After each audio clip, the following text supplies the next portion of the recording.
So I accidentally pressed stop on this reading that I just did. So if you're coming from that reading, I'm just gonna finish up real quick with it. So we also got healing, devoting yourself to wholeness and energetic repair. So that's also a value that Spirit wants you to focus on, or whoever this.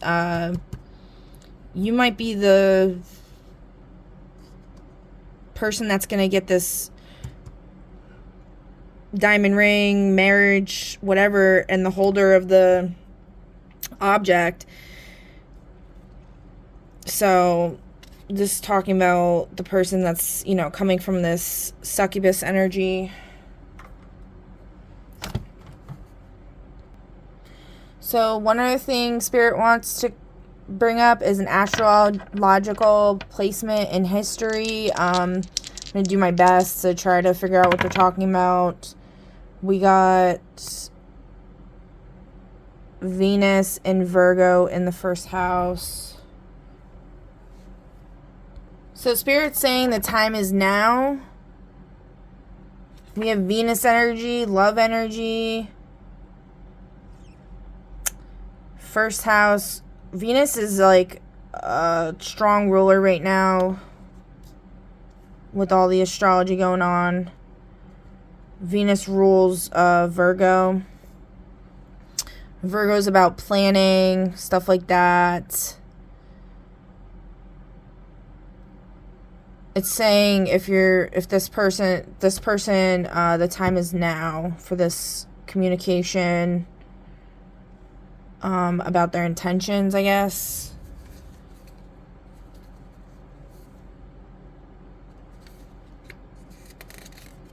Also getting 3 a.m. 3 a.m. might be a good time to give this message out. I don't know. I'm just the messenger here, okay? Messenger telling to somebody to send a message, I guess. What's going on? All right. And I want to just get a couple more to see, like, the outcome of this situation. Like, a little more insight on what's going on here. Okay, so under the incubus, succubus, we have heart in reverse, like broken heart, inheritance, the magi inheriting the earth, love the diamond ring, Star of Bethlehem, 7 of hearts. So I'm going to read from the book on this Star of Bethlehem.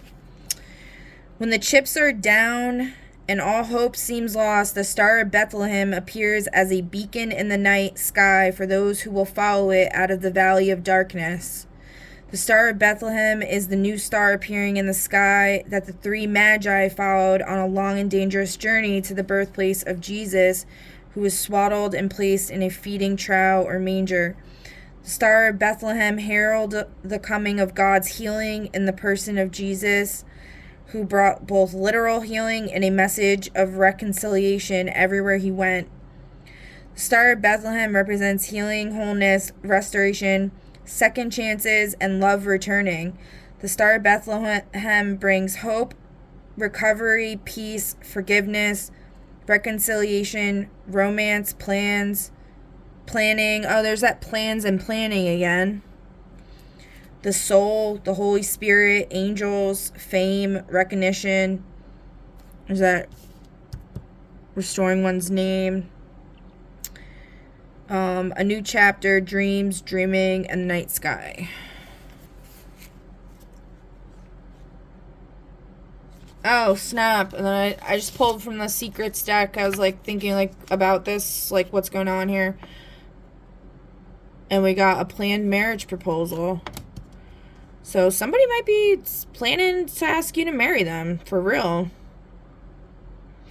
Alright, well, is that it, Spirit? Anything else?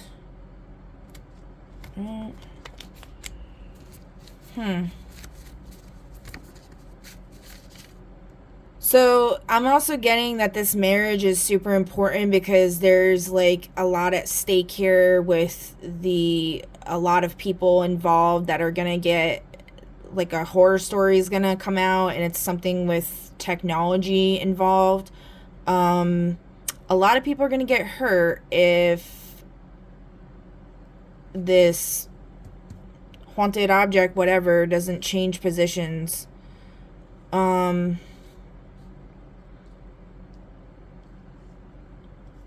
if you watch the part 1 of this reading, you know what I'm talking about. If you didn't, go watch it, because I'm not going to re-explain the whole thing again. And I felt drawn to draw from my human design deck, and we got Cross of Dominion, authority, power, and it was in the upright, authority, power, dynamics, and solution.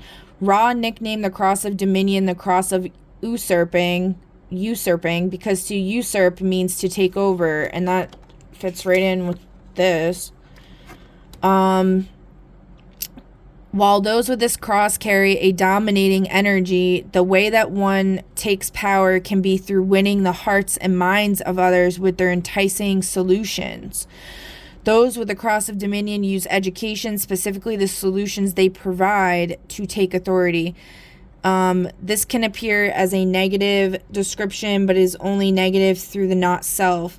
When those with this cross break out of past conditioning, the dominating energy can be extremely advantageous, especially in tribal or community settings. When in charge and looking out on behalf of those under their authority, people with this cross can help foster prosperity and community. Any cross containing the 63rd and 64th head center gates can be a powerful conditioning force. Therefore, becoming aligned with strategy and authority can greatly sway whether the impact they have on others will have a not self-conditioning effect or an empowering effect. Okay, so let's talk strategy. So the strategy that is being brought up here, this was in the reverse. So there's ignoring harm within the movement corrodes trust. So not ignoring the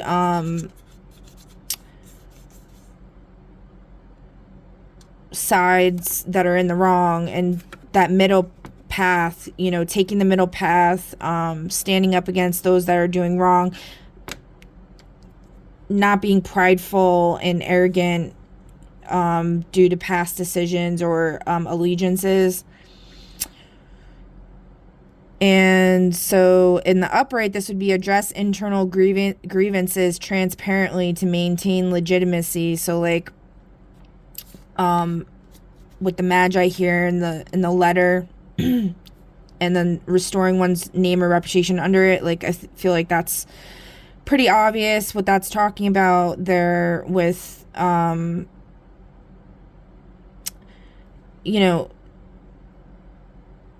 when you're in a leadership position, being open and honest about what has broken your heart, what your heart was not in the right place, admitting that and what is it called? Accountability, brutal honesty, whatever, like that kind of thing. That's going to gain you the support of others, not trying to sweep stuff under the rug and put on this brave face like everything's great. Being honest and open and raw is gonna help. And that's part of the healing that Spirit's asking you, the devoting yourself to wholeness and energetic repair. And then as far as like the healing goes, I asked for clarification with the whole emotions, and we got this in the reverse. So there's a shame of failure, there's an avoidance of risk going on. That's why we were getting the whole message in part 1 about the time is now. Misidentification with outcomes. So like taking stuff personally, how things came out, but like you need to understand there's a greater picture at play or plan or whatever. A grander scheme of things. Everything happens for a reason. And I do truly believe at the end of the day that true love is always always has the most control. It's just there's cycles and rhythms to how things have to be for people to learn lessons that they need to learn and to grow and heal and evolve. And it can be a very ugly game. It can be extremely dangerous and scary and all of those things, but there is always something to be gained, no matter how horrific it may seem. That doesn't mean that these horrific things need to keep going and going and going. That's absolutely not what I'm saying. So the transmutation method here is to... Oh, and then this is also misidentification with outcomes. I just want to say, like, the whole, that saying where it's like, with scapegoats, it's never just one person who's to blame. It's usually the combination of infinite factors, really, that led to whatever happened, okay? So, like, you know, not putting all the blame on yourself. Transmutation method: stoic, voluntary discomfort. Practice small failures intentionally. So I'm not sure what the proper methodology of that would be, or the clinic methodology, but you can look that up yourself. But what came to mind for me is, like, I pictured somebody, like, throwing a balled up piece of paper into a trash can and missing intentionally, doing it in front of people without them knowing that you're going to try to miss, and then feeling that shame of embarrassment or whatever, even though, like, you know, you intentionally missed it or whatever. But, like, I think the point is to, like, yeah, I don't know, look that up and see what it is. I can't look stuff up right now. But I think that's where we're gonna leave it. I hope this helped, and please comment, share, like, subscribe, follow, all the good things. I truly appreciate it, and I will catch you on the next one. Bye.